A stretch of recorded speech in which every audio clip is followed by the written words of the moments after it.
In this video, I'll give you an overview of the main toolbar in the GM Enhanced OBD2 Scan Tool. The very first button is the main task screen button, and that opens up the main task selection screen where you can scan a new vehicle, previous, and so on. Again, all of these are explained in more detail in the various videos. The next button is Vehicle Communications, and this is where you connect to a vehicle. You can see what you've connected to, the VIN it pulled, the interface you're using, and so on. If you ever need to reset, you can come here. This is where you reflash firmware, and so on.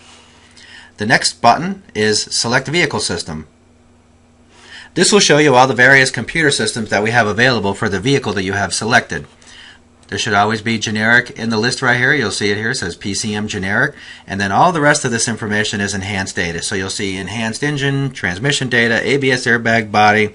So again, whenever you're looking for a particular computer system on a vehicle, this is the icon you're going to select to open up and look for that data.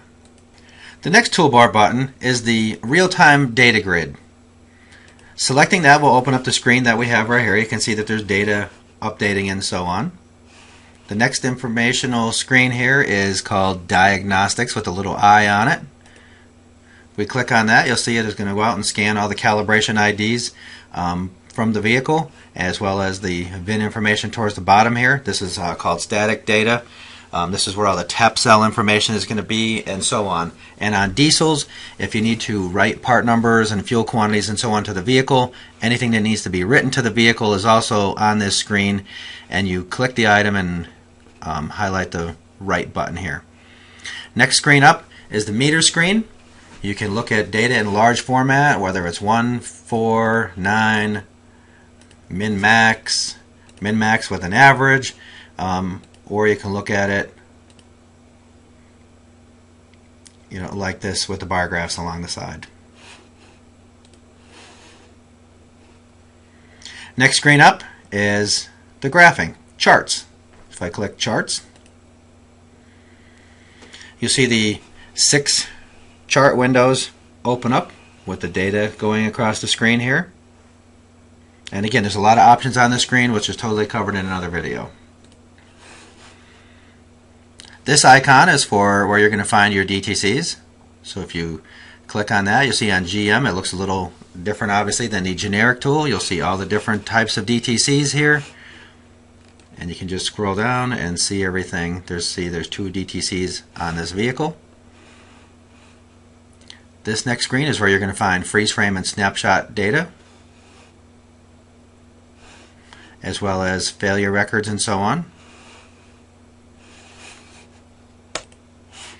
And if there are failure records, you can just click on Get Failure Records here, and it'll open up all the failure record information.